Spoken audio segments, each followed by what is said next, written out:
Hello dear students, today our topic will be chapter 16 some common diseases. Today हम लोग आज पढ़ने वाले हैं डिसीज के बारे में. किसके बारे में? Disease. Have you heard about disease? Disease को बोलते हैं हिंदी में बीमारी. क्या बोलते हैं? बीमारी, है ना. इसके बारे में आज हम लोग पढ़ने वाले हैं. सम कॉमन डिसीज, चैप्टर 16 है ये.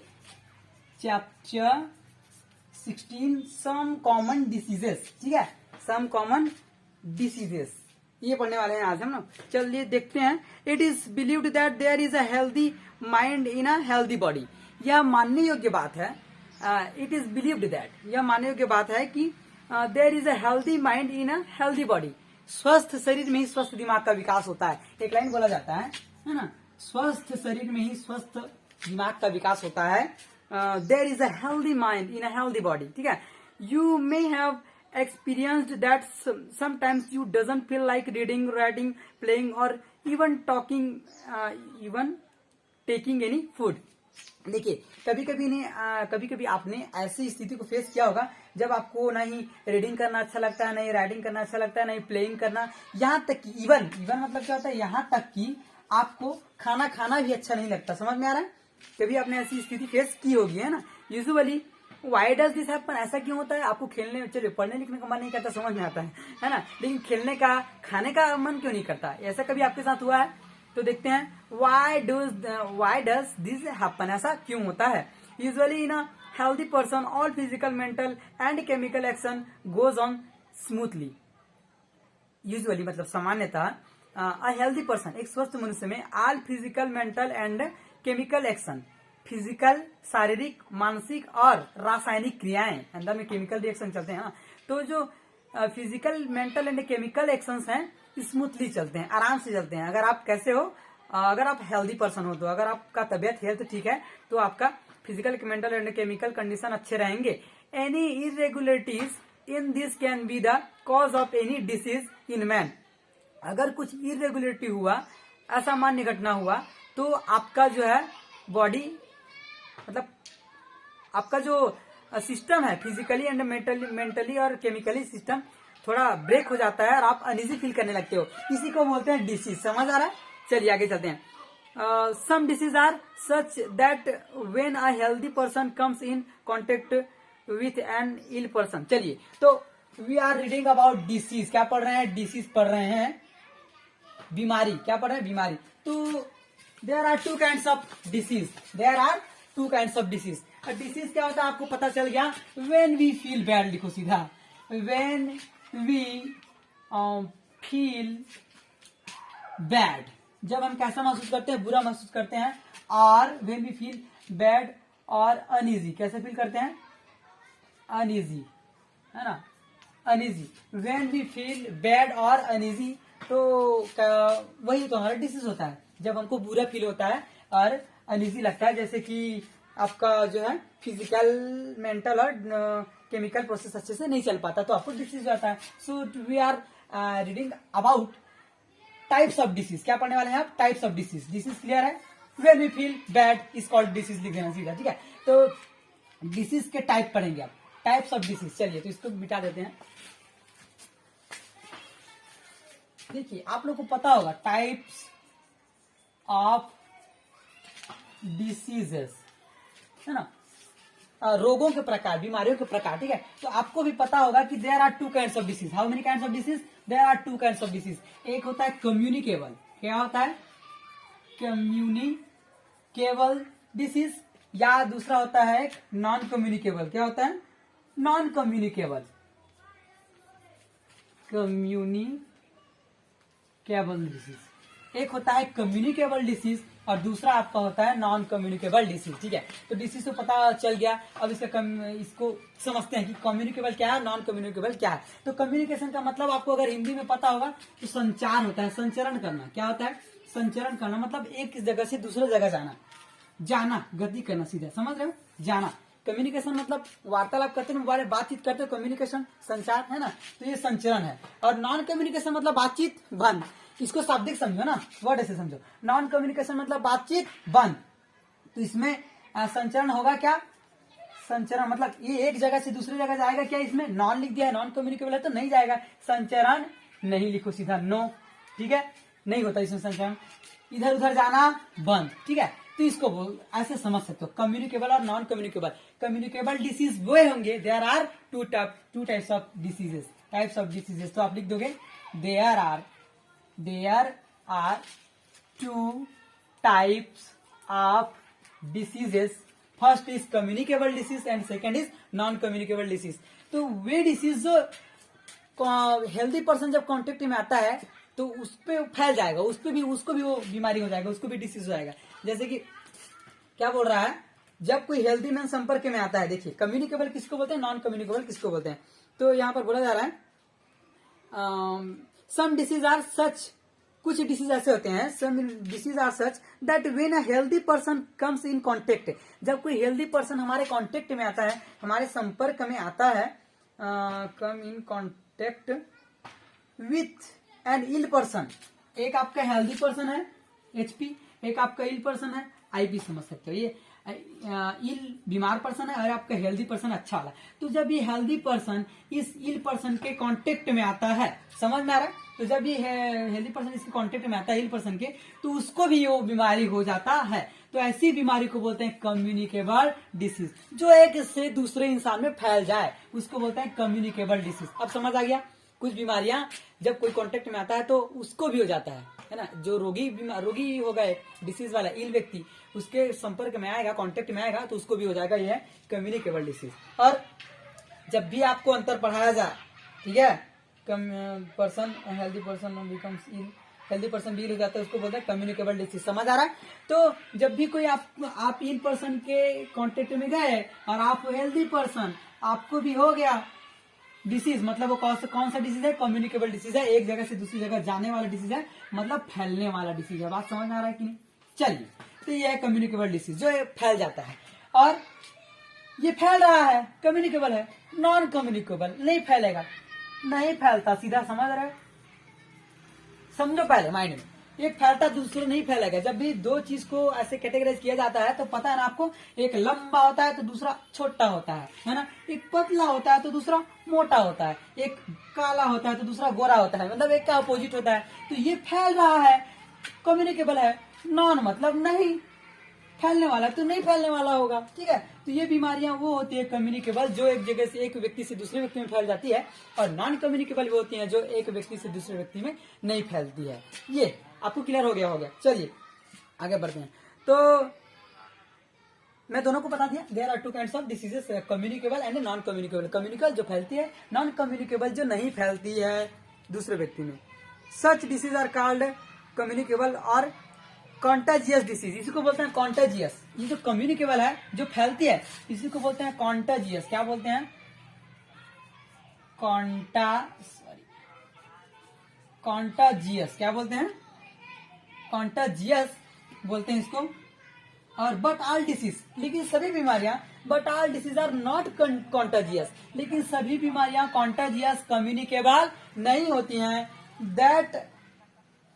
That communicable, one second, that disease which does not transmit from a sick person to a healthy person, ऐसा डिसीज जो सिक पर्सन से, इल पर्सन से हेल्दी पर्सन में ट्रांसफर नहीं होता है, उसको बोलते हैं नॉन कम्युनिकेबल या non contagious disease. Non communicable या नॉन कॉन्टाजियस, कम्युनिकेबल है तो इसके आगे लगा दें नॉन, नहीं है नॉन कम्युनिकेबल, तो इसके आगे भी लगा दो नॉन कॉन्टाजियस। क्या है, नॉन कॉन्टाजियस डिसीज, ठीक है। ये हो जाता है आपका कॉन्टाजियस, तो आपका हो जाएगा नॉन कॉन्टाजियस डिसीज, ठीक है। एक आपका कम्युनिकेबल, दूसरा नॉन कम्युनिकेबल। और कम्युनिकेबल को ही बोलते हैं कॉन्टाजियस, और नॉन कम्युनिकेबल को बोलते हैं नॉन कॉन्टाजियस डिसीज, ठीक है। एक फैलता है, दूसरा नहीं फैलता है। It is clear. चलिए, disease due to deficiency in nutrition come under this category. Let us know about some common disease found in human beings. चलिए, तो जो आपका जो डिसीज होता है, बीमारी होता है, आपके खाने पीने का ऊपर नीचे होने के कारण होता है। देखिए, ये बोला जाता है कि जो आपका 60% डिसीज होता है ना, 60%, इससे ज्यादा भी बोले तो कोई गलत नहीं होगा, 60% से ज्यादा जो आपका डिसीज होता है पेट की खराबी यानी स्टोमक के गड़बड़ी के कारण होता है। आपके पेट में खराबी होगा ना, पाचन क्रिया, डाइजेस्टिव सिस्टम जब लो हो जाएगा ना, तभी आपको 100 टाइप्स ऑफ जो डिसीज है आपको घेर लेंगे। समझ में आ रहा है। तो पेट को साफ रखो, डाइजेस्टिव सिस्टम को मजबूत रखो, ठीक है। तो जब आपका खाना पीना आपको अच्छे से नहीं पचता है, समझ में आ रहा है बात, तो आपको कई टाइप्स की डिसीज हो जाती हैं। तो हाउ अ डिसीज स्प्रेड्स, समझ आ रहा है। तो आगे पढ़ते हैं, पेट साफ रखिएगा, ठीक है। अल्पाहारी गृहण ताकि विद्यार्थी पंचलक्षण पढ़े कि नहीं, विद्यार्थी को तो ऐसे भी स्टूडेंट को अल्पाहारी होना चाहिए, कम खाओ, समझ रहे हो। एग्जाम टाइम में तो थोड़ा कम ही खाओ। इसके बहुत सारे साइंस हैं। खाना से आपका जो है, खाना को पचने के लिए ऑक्सीजन की जरूरत होता है, डाइजेशन के लिए। और ऑक्सीजन आपको तब मिलता है जब आप सोते हो, तो प्रॉपर ऑक्सीजन मिलता है। और ऑक्सीजन मतलब जरूरत होता है, ज्यादा खाते हो तो ऑक्सीजन ज्यादा चाहिए ना पचाने के लिए, डाइजेस्टिव करने के लिए। तो डाइजेशन के लिए ऑक्सीजन ज्यादा चाहिए होता है। फिर आपको, आप मुंह फाड़ते हो, ये क्या है, ऑक्सीजन लेते हो आप। उसके बाद जाके बेड में सफिशिएंट ऑक्सीजन मिल जाता है, सो जाते हो आप। तो ज्यादा खाना नहीं है, ठीक है। तो मैं क्या पढ़ाने वाला था, how a disease spread, communicable disease फैलता है, बता दिया हूं। There are two kinds of disease, communicable, non communicable. Communicable, non communicable, फैलता है। तो फैलता है तो कैसे फैलता है उसको देखते हैं आप। स्प्रेड कैसे होता है, how a disease spreads, how a disease spreads, फैलता कैसे है ना, फैलता कैसे है। पढ़े भी इसको, चलिए पढ़ते हैं। Our environment plays a vital role in the spread and causes of communicable disease. हमारा इन्वायरमेंट जो है, हमारा इन्वायरमेंट, हमारे चारों ओर का जो रहते हैं ना, उसको इन्वायरमेंट बोलते हैं ना, वातावरण बोलते हैं इसको। Plays a vital role in the spread and cause of communicable disease. अब फैलते कौन है, कम्युनिकेबल डिसीज ही फैलते हैं बेटा, नॉन कम्युनिकेबल तो फैलता ही नहीं है। तो जो कम्युनिकेबल डिसीज फैलता है उसमें हेल्प करता है इन्वायरमेंट, है ना, हमारा environment. It is because disease spreading micro organism as bacteria, protozoa, virus and worms. देखिए, it is because disease spreading micro organism. Micro organism पढ़ा दिए हूं आप सबको, माइक्रो ऑर्गेनाइज्म है ना, you have read about this. तो माइक्रो ऑर्गेनाइज्म ही प्रोटोजोआ आते हैं, इसी के अंतर्गत। There are 5 kinds of micro organism, I have told you, है ना। 5 काइंड्स है कि नहीं, वायरस, फंजाई और आपका प्रोटोजोआ, बहुत सारे है कि नहीं। तो ये there are 5 kinds of micro organism. तो वायरस, बैक्टीरिया, फंजाई, प्रोटोजोआ, ये सभी हैं। तो ये कहाँ रहते हैं, इन्वायरमेंट में रहते हैं। और यही आपके डिसीज को एक जगह से दूसरी जगह लेके जाते हैं, है ना। आपका खाना सड़ता है, स्पॉइल्ड हो जाता है, वो किसके कारण होता है, माइक्रो ऑर्गेनाइज्म, है कि नहीं। आप खाना को भैया रख देते हो अच्छे से, रात में सुबह तक देखते हो तो सड़ा हुआ, 2 दिन में तो सड़ जाता है कि नहीं। तो आपने तो कुछ नहीं किया और बाहर से कुछ टच भी नहीं किया, लेकिन कोई तो है करने वाला। तो उस दिन चैप्टर में पता चलेगा था नहीं, खाना सड़ने के पीछे किसका हाथ है, माइक्रो ऑर्गेनाइज्म। सब समझ आ रहा है। तो ये माइक्रो ऑर्गेनाइज्म ही आपकी डिसीज को एक जगह से दूसरी जगह फैलाते हैं। ऐसा नहीं है कि कोई पर्सन आएगा, आपको डिसीज है तो आपके डिसीज को पकड़ के जेब में उसके पास लेके ये लेते रहो, ऐसा नहीं होता है। कौन फैलाता है, माइक्रो ऑर्गेनाइज्म फैलाते हैं। चलिए आगे देखते हैं। तो हमारे एनवायरनमेंट में माइक्रो ऑर्गेनाइज्म पाए जाते हैं और यही अपने डिसीज को फैलाते हैं। जैसे कि लाइक बैक्टीरिया, क्या है, बैक्टीरिया, वायरस, प्रोटोजोआ, ये सभी क्या है आपके, यही सब तो है क्या, माइक्रो ऑर्गेनाइज्म, ये सभी फैलाते हैं। आगे चलते हैं। So it is necessary to know about this disease and how they spread. By knowing about the disease their prevention and cure becomes easy, है ना। तो इस बीमारियों से बचने के लिए, प्रिवेंशन के लिए अपने को इस बीमारी के बारे में जानना जरूरी है। पहले किसी चीज के बारे में जानोगे तभी तो उससे बच पाओगे। तो इस डिसीज के बारे में, सो इट इज नेसेसरी, यह जानना आवश्यक है, to know about this disease, बीमारियों के बारे में जानना जरूरी है। एंड हाउ दे स्प्रेड, फैलते कैसे, ये जानना जरूरी है। बाय नोइंग अबाउट डिसीज, बीमारी के बारे में जानने के बाद their prevention and cure becomes easy, उससे बचना इजी हो जाएगा, आसान हो जाएगा। तो चलिए एक देख लेते हैं, एक है ना, यहाँ पर आप बुक निकाल के देखिएगा, है ना, चैप्टर 16 है ना, लिखा नहीं होंगे कहीं पर, चैप्टर 16 है बेटा, है ना, सम कॉमन डिसीजेस, ये पढ़ रहे हैं ना, सम कॉमन डिसीज, SCD। चलिए, एयर से क्या होता है, एयर से कौन कौन सा आपका जो डिसीज है फैलता देखते हैं। तो एयर से आपका टीबी, फीवर, कोल्ड, है ना, सर्दी जुकाम और आपका टीबी है तब देखिए एयर से फैलता है, समझ आ रहा है। वाटर, ये टेबल आपकी बुक में बना है, वाटर, डाइसेंट्री, है ना, and disease of digestive system, जो डाइजेस्टिव सिस्टम आपका पेट में होता है ना, ये डिसीज ये वाटर के द्वारा फैलता है ना। डस्ट पार्टिकल आपकी इन्वायरमेंट में है, धूल के कारण डस्ट पार्टिकल बोलते हैं उसको। Disease of the respiratory system, इससे सांस रिस्पायरेशन मतलब श्वास रिस्पिरेटरी सिस्टम में ये गड़बड़ करता है। इसीलिए आप जो धुआं जो आता है ना गाड़ी वाड़ी का, तो आप मुंह नाक बंद कर लेते हो। Why? Because it is dangerous for your respiratory system. ये आपके श्वसन तंत्र के लिए कैसे हैं, हानिकारक हैं। तो ये है डस्ट पार्टिकल्स आपके रिस्पिरेटरी सिस्टम से जुड़ी बीमारियां होती हैं। Infected items TB, cold and fever होता है। इन्फेक्टेड आइटम मतलब संक्रमित वस्तुएं जो इन्फेक्टेड व्यक्ति के संपर्क में आ जाए, इन्फेक्टेड आइटम हो जाएगा, उससे आपको फैल जाएगा, है ना। किसी का रुमाल यूज कर रहा है, उसको सर्दी अब उसका रुमाल आप यूज किए तो बेटा होगा ही होगा ना, बैक्टीरिया सब आ गया है उसमें, है ना, वायरस जो भी है। Human excreta disease of the digestive system, mosquitoes, malaria, filaria. Have you heard about malaria? तो सब जानते हो, मस्किटो से होता है, मतलब उसके सलाइवा में प्रोटोजोआ पाया जाता है ना। ये बता दो कौन से मस्किटो के काटने से मलेरिया होता है? Female Anopheles. कौन सा मच्छर? फीमेल एनाफिलिस से होता है मलेरिया होता है। Filaria, have you heard about filaria? मैं आपको बताया फाइलेरिया के बारे में, चलिए इसमें पढ़ेंगे विस्तार से। फ्लाइज, मधुमक्खियां भी फैलाती हैं। Cholera, polio, have you heard about this? Dogs, rabies, कुत्ते के काटने से रेबीज होता है। क्या होता है? रेबीज। इसका जो है टीका का भी खोज हो गया है, लुई पास्चर ने किया इसका, है ना, डॉग से रेबीज बीमारी का टीकाकरण। तो डायरेक्ट कांटेक्ट से होता है AIDS. Have you heard about AIDS? चलिए बहुत खतरनाक बीमारी है, चलिए आगे चलते हैं। तो these are some communicable disease. अभी हम लोग जो पढ़ रहे हैं वो क्या है? Communicable disease, non communicable disease. ठीक है, I am writing in short, you have to understood this all. ठीक है, चलिए ये सब चीज है।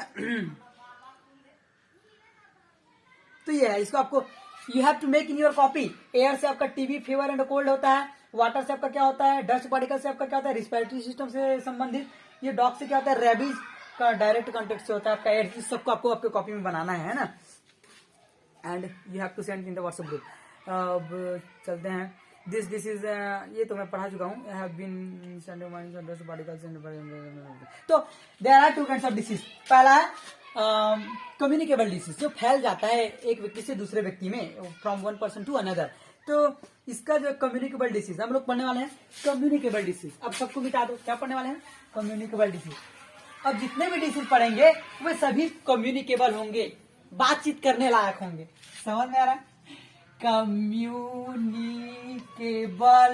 डिसीज कैसा होगा? कम्युनिकेबल डिसीज होगा, बातचीत करने वाला है, मतलब जो फैलने वाला है, एक जगह से दूसरी जगह जाने वाला कम्युनिकेबल डिसीज। फर्स्ट है आपका कॉलेरा। क्या है? कॉलेरा लिखोगे चॉलेरा, ठीक है, ये आपके समझने के लिए, अंडरस्टैंडिंग के लिए लिखा है, कॉलेरा ही लिखा है, ठीक है, कॉलेरा बोलते हैं इसको। This is a communicable disease. कैसा डिसीज है? कम्युनिकेबल डिसीज जो फैलता है। चलिए इसके बारे में देख लेते हैं। This is caused by bacterium named vibrio cholera. ये किससे फैलता है ना? इसके लाने वाला कैरियर कौन है? इसके लाने वाला वाहक है विब्रियो कॉलेरा, विब्रियो कॉलेरा। इसको आपको लिखना है, you have to written this, Vibrio cholera. इससे होता है ये डिसीज, विब्रियो कॉलेरा से कॉलेरा नामक डिसीज होता है। It spreads to an epidemic. Cholera affect the digestive organs. किसको ये इफेक्ट करता है? डाइजेस्टिव ऑर्गन को। किसको? डाइजेस्टिव ऑर्गन को ये इफेक्ट करता है। कॉलेरा नामक डिसीज है ना, होता है विब्रियो कॉलेरा के नाम से होता है। ये जो है यही आपका बैक्टीरिया है जो कॉलेरा डिसीज को आपके बॉडी में लाता है, इन्फेक्ट करता है, ठीक है। और ये किसको अफेक्ट करता है? प्रभावित किसको करता है? Affect digestive system. किसको? डाइजेस्टिव सिस्टम को, ऑर्गन्स को, डाइजेस्टिव ऑर्गन को। सिम्टम्स ऑफ कॉलेरा देखिए, हम लोग हर बीमारी में पढ़ेंगे, दो चीजें पढ़ेंगे। पहला उसका कैरियर, ठीक है, कॉज किससे होता है। दूसरा मेन पढ़ेंगे उसके सिम्टम्स। क्या पढ़ेंगे? सिम्टम्स, है ना, सिम्टम्स। और इसको बोलते हैं लक्षण। क्या बोलते हैं? लक्षण। किसी भी चीज का लक्षण है तो बुखार तो क्या, आँख छीन, सर्दी जुकाम हो गया, ये लक्षण है, सिम्टम्स है ना। और सिम्टम्स के बाद क्या हो गया आपका? प्रिवेंशन। क्या पढ़ेंगे? प्रिवेंशन, और प्रिवेंशन का मतलब होता है आपका बचाव। क्या होता है? बचाव। देखिए हम लोग हर डिसीज में 3 चीजें पढ़ेंगे। डिसीज का नाम तो होगा ही होगा भाई, कौन सा डिसीज है इसको तो जानोगे कि। उसके बाद उसको कौन लाता है आपके बॉडी में? विब्रियो कॉलेरा, इसको आपको पढ़ना ही पढ़ना है। उसके बाद उसके सिम्टम्स, क्या क्या लक्षण ऐसे होंगे, क्या सिम्टम्स होंगे जिसको आप देख के बताओगे कि ये बीमारी मेरे को हुआ है। सर दर्द कर रहा है, बॉडी का टेम्परेचर बढ़ा है, बुखार है, जान लेते हो this is the symptoms of fever. ठीक है। एंड लास्ट है प्रिवेंशन, उससे बचे कैसे। जान ले लक्षण है मेरे को बुखार है, फिर घर में सो जाते हो, चल जितने दिन रहेगा मन होगा तो छोड़ देगा, नहीं। उसके प्रिवेंशन के लिए, बचाव के लिए दवाई लेते हो, मेडिसिन, है ना। मेडिसिन लेते हो डॉक्टर के हिसाब से, जरूरत पड़े तो इंजेक्शन भी आप लगाते हो, तो ये प्रिवेंशन है। तो सभी डिसीज के बारे में पढ़ेंगे। तो कोलेरा के बारे में पढ़ लेते हैं थोड़ा फास्ट में, है ना। तो कोलेरा का पहले पढ़ रहे हैं सिम्टम्स। क्या पढ़ रहे हैं? Symptoms. We have less of time, हमारे पास कम समय, समझ आ रहा है कि नहीं, तो थोड़ा फास्ट चलना पड़ेगा। सिक person passes frequent white stools, उसको होता है दस्त होता है। क्या होता है? दस्त। जो रोगी होता है, जिसको कोलेरा हुआ रहता है, उसको दस्त होता है बार बार। ये पहले सिम्टम्स पढ़ रहे हैं, फिर प्रिवेंशन पढ़ेंगे। ये हर डिसीज में पढ़ेंगे। सिक person passes frequent white stools, सफेद दस्त होता है। क्या होता है? सफेद दस्त। दस्त मतलब समझ रहे हो कि नहीं? वही जो सेप्टिक में जाते हो, स्टूल्स। और spasms and gums and stomach muscles, जो पेट की जो अंतड़ियां होती है ना, उसमें ऐठन होती है। जो स्टोमक होता है ना, स्टोमक का आपका मसल होता है। क्या होता है? मस्कल नहीं है, मसल है ये। तो स्टोमक के मसल में क्या होता है? ऐठन होता है। ऐठन और दर्द होता है, तो बोलते हैं स्पैस्म और स्क्रैप्स, है ना। और थर्ड है, ये सिम्टम्स हैं। अगर आपको व्हाइट आपका दस्त हो रहा है ना, दस्त व्हाइट हो रहा है, अगर आपके पेट में ऐठन मरोड़ हो रहा है, दर्द, और कुछ सिम्टम्स बताते हैं। अगर ये सब है तो आपको कोलेरा है, समझ रहे हो? कोलेरा नहीं है, कोलेरा है। तो आगे बढ़ते हैं। This is not better god, okay. This sick person have second eyes, आंख कैसा होगा? Second eyes. देखो किसी का दिखे तो फिर अंदाजा लगाते बैठे रहना है। सेकेंड आईज कैसा होगा? सेकेंड आईज, आंखें एकदम गड्ढा वाला, है ना। हॉलो चिक्स, चपटा गाल। क्या होगा? हॉलो चिक्स, चपटा गाल होगा। लो ब्लड प्रेशर लो होगा, है ना। रक्तचाप जो है कम होगा। एंड फेटिक, ये सभी चीजें उसका लक्षण है ना। पेट में दर्द होगा, या आपका होगा आई जो है ये होगा सेकेंड, है ना। एंड हॉलो चिक्स गाल, ओके। चलिए ये सिम्टम्स हैं। और क्या है? Dehydration is lack of sufficient water is human body due to prolonged passing to stools frequently. बार बार आपको स्टूल्स होने से ना, बार बार स्टूल्स होने से क्या होता है? बार बार दस्त होने से पानी की कमी हो जाती है। लैक ऑफ वाटर, क्या हो जाता है? Lack of water, sufficient water is called dehydration. क्या कहलाता है? Dehydration. It is too important, dehydration. you must write in, you have to remember this word, dehydration। क्या है? डिहाइड्रेशन, पानी की कमी। निर्जलीकरण बोलते हैं हिंदी में, शुद्ध हिंदी में बोलते हैं इसको निर्जलीकरण, है ना। मतलब जब बार बार आपको दस्त होता है, बार बार आपको स्टूल्स होते हैं, तो आपके बॉडी में पानी की कमी हो जाती है। Lack of water, sufficient water की कमी हो जाती है, उसको बोलते हैं पानी की कमी, निर्जलीकरण, डिहाइड्रेशन। क्या बोलते हैं? डिहाइड्रेशन बोलते हैं। इसमें डिहाइड्रेशन हो जाता है आपको। चलिए, तो ये थे आपके सिम्टम्स। क्या थे अभी पढ़े? वो सिम्टम्स, लक्षण थे, जिसको देखकर आपको कोलेरा का अंदाजा लगा सकते हो। अब उसके बाद पढ़ेंगे प्रिवेंशन। क्या पढ़ेंगे? प्रिवेंशन। अब आपको अगर व्हाइट स्टूल्स हो रहा है तो आपको है कोलेरा। अगर सब है तो स्टोमक में दर्द हो रहा है, अगर आपकी आंखें गड्डी हो गई है, गाल चपटा हो गया है, और आपको पानी की कमी हो गई, तो आपको कोलेरा हो गया। सिम्टम्स, लक्षण डाल दिए। ठीक है भैया, सिम्टम जान लिए, छोड़ देते हैं, बीमारी ठीक हो जाएगा। कि ऐसा नहीं है, प्रिवेंशन करना पड़ता है, इलाज करना पड़ता है हर चीज का। तो प्रिवेंशन के लिए क्या करेंगे? प्रिवेंशन के लिए क्या करेंगे पढ़ लेते हैं, तो ध्यान से सुनेगा। Always eat fresh clean food, avoid contaminated food. Always eat fresh food, हमेशा कैसे खाना है? फ्रेश फूड खाना है भैया। Always eat fresh food, fresh या फ्रेश और क्लीन फूड, है ना। साफ और मतलब वही फ्रेश, ताजा और साफ खाना खाना है आपको। इससे बचने के लिए, कोलेरा से। This disease is caused due to contaminated water. ये जो बीमारी होता है कंटेमिनेटेड वाटर के कारण होता है, इसलिए आपको गंदे पानी का यूज नहीं करना है, ठीक है। और उसको so proper drainage facilities must be adopted. जो गंदा पानी है उसको कहाँ निकालना है उसके लिए एक सफिशियंट आपको जगह बनाना पड़ेगा, ठीक है। चलिए, patient must be given life saving solution ORS। Have you heard about ORS घोल? ORS घोल के बारे में सुना? Oral rehydration solution. इसका फुल फॉर्म क्या होता है? Oral rehydration solution. तो बार बार आपको दस्त होगा तो आपको पानी की कमी हो जाएगी, जिसको बोलते हैं dehydration. I have written you, यहाँ पे मैं लिखा दिया था, है ना। तो उस पानी की कमी को पूरा करने के लिए आपको ORS का घोल बार बार पिलाया जाना चाहिए। किसको? जिसको कॉलेरा है उसको।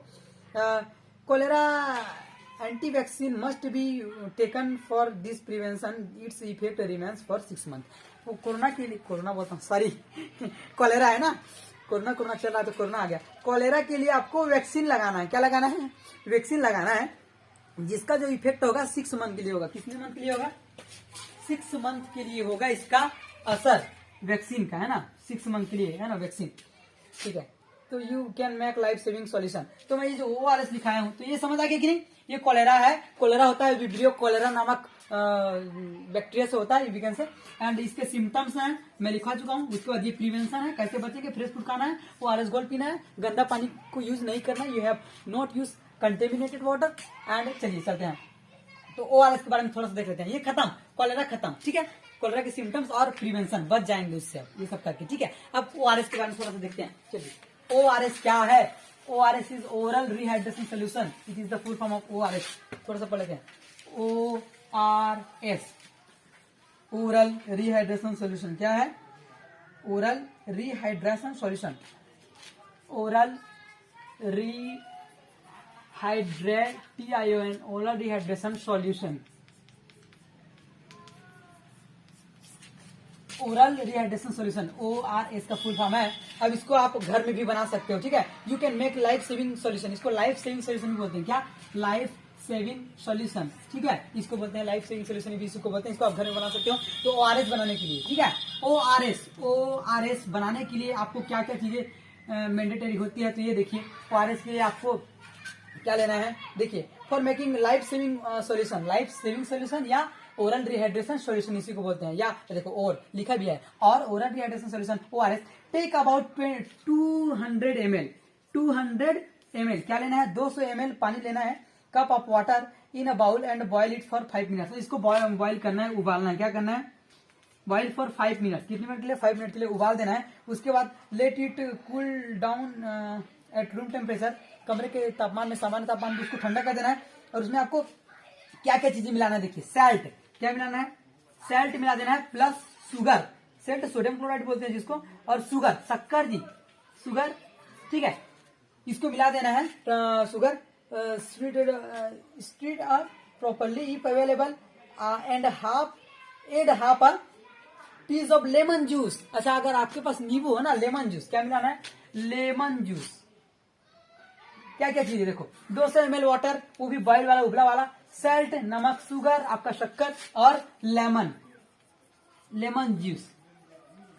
जूस मिला देना है। इतनी सारी चीजों को मिलाते ही आपका क्या बन जाता है? Piece of lemon juice and stir well. सबको अच्छे से घोल देना है। किसको? सैल्ट को, शुगर को, और लेमन जूस को, और गर्म पानी को, आपके वार्म वाटर को, सबको अच्छे से मिला देना है। उसके बाद आपका ORS, ओरल रिहाइड्रेशन सोल्यूशन, बनकर तैयार होगा। Life saving solution is ready, ठीक है। तो आपने मेथड जान लिया। अब इस मेथड को आपके घर में सबको बताना है, और आसपास के सभी लोगों को बताना है कि अगर उनको कॉलेरा हो गया, ओरल, वो जो आपको डिहाइड्रेशन हो गया, पानी की कमी हो गया, तो आप अपने घर में ORS घोल बना सकते हैं, ओरल रिहाइड्रेशन सोल्यूशन, ठीक है। तो लाइक दैट, क्या क्या लगता है ORS के लिए? सैल्ट लगता है, शुगर लगता है, और 200 मिलीलीटर आपका वाटर लगता है, जो गर्म पानी हो, उबला हुआ हो, और लेमन जूस है तो अच्छा बात है, नहीं है तो फिर भी चलेगा, लेकिन सैल्ट और शुगर होने चाहिए, और पानी उबला होना चाहिए। So like that we have completed for this, it is enough for today. आज के लिए इतना काफी है। नेक्स्ट पढ़ते हैं नेक्स्ट क्लास में, तब तक के लिए टेक केयर।